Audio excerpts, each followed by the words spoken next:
সুজনস স্টোরিতে সবাইকে স্বাগতম। আশা করি আপনারা ভালো আছেন, আমিও ভালো আছি। যারা এখন আমার চ্যানেলটি সাবস্ক্রাইব করেননি, চ্যানেলটি সাবস্ক্রাইব করবেন এবং পাশেই থাকবেন। চলুন আজকে একটি ভয়ঙ্কর ভূতের গল্প নিয়ে হাজির হয়েছি। কথা না বাড়িয়ে শুরু করা যাক। যারা ভূতের বিশ্বাস করেন না বা করতে চান না, তাদেরকে আজকে আরেকটা সত্য ঘটনা শোনাবো। আমাদের বাজারেই রেড ক্রিসেন্ট সোসাইটির একটি ছোট কমিউনিটি সেবা কেন্দ্র আছে, যাকে আমরা রেড ক্রস বলেই ডাকতাম।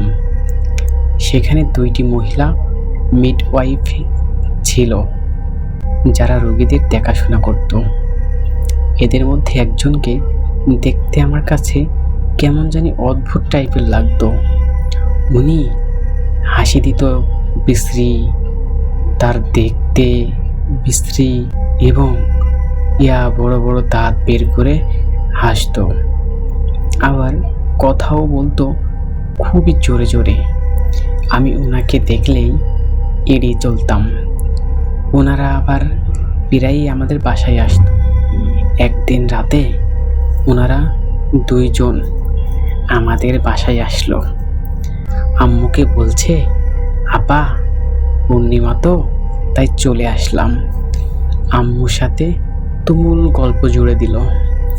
রাত 12টার দিকে আম্মা আমাকে ডেকে বলল, ওনারা তো যাবে না, তুমি গিয়ে রাত্রে রেড ক্রসে থেকে যাও, সাথে কাউকে নিয়ে যাও। সেই দিন আবার আব্বাও বাসায় ছিল না। আমি আবার রেড ক্রসে যেতে ভয় পেতাম। প্রায়ই শুনতাম ওই জায়গায় অমুক রোগী মারা গেছে, তমুক মৃত্যুর প্রহর গুনছে। আবার রোগীদের মৃত্যুর আর্তনাদ আমাকে ওই জায়গা থেকে দূরে রাখত। তবুও আমি আম্মাকে না বলতে পারিনি। একটা টর্চ লাইট নিয়ে বাজারে এসে আমার সাথে থাকার মতো কাউকে খুঁজছি, কিন্তু কাউকে দেখতে না পেলাম। তাই একলাই চলে গেলাম রেড ক্রসে। তখন আমাদের এলাকায় বিদ্যুৎ আসেনি, জেনারেটর ভরসা, সেটাও আবার রাত 10টায় বন্ধ হয়ে যায়। বিছানাটা সুন্দর করে ঝেড়ে পরিষ্কার করার জন্য একটা মোমবাতি জ্বালালাম। বিছানাটা ঝাড়তে যাব, দেখি বিছানায় এক গুচ্ছ কালো চুল পড়ে আছে। ভাবলাম ওনাদেরই কারো হয়তো মেকিং চুল। সেটাকে টেবিলের এক কোণে রেখে দিলাম। প্রসাব করার খুব দরকার, কিন্তু আমি জানি না বাথরুমটা কোন দিকে আছে।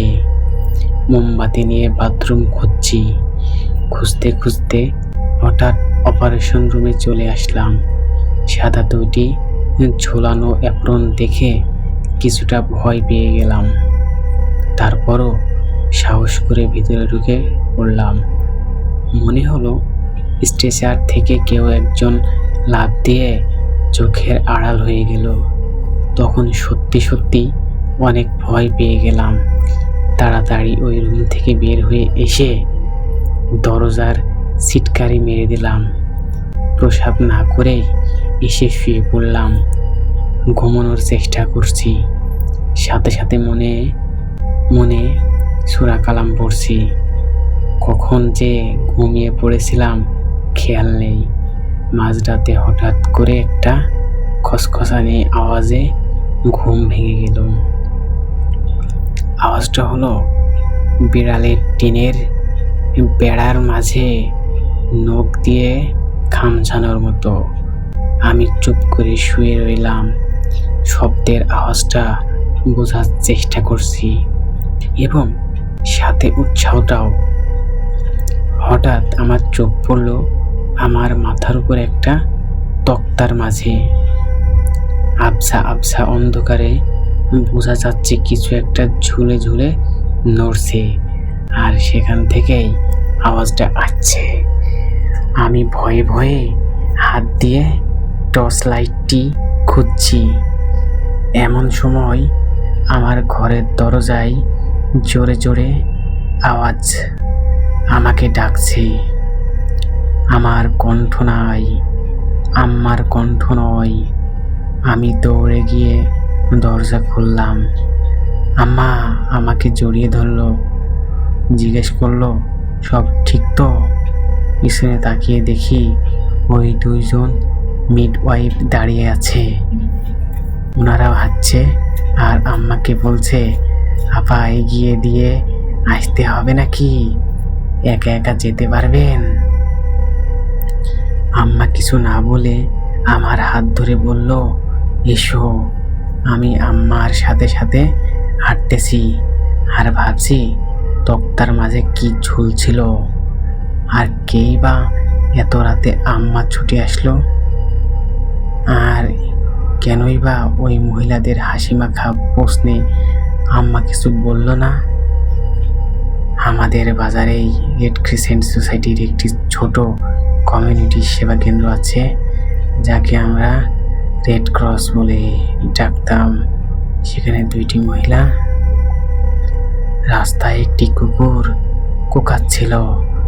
কুকুরের কুই কারো জন্য মরা কান্নার মতো মনে হচ্ছিল।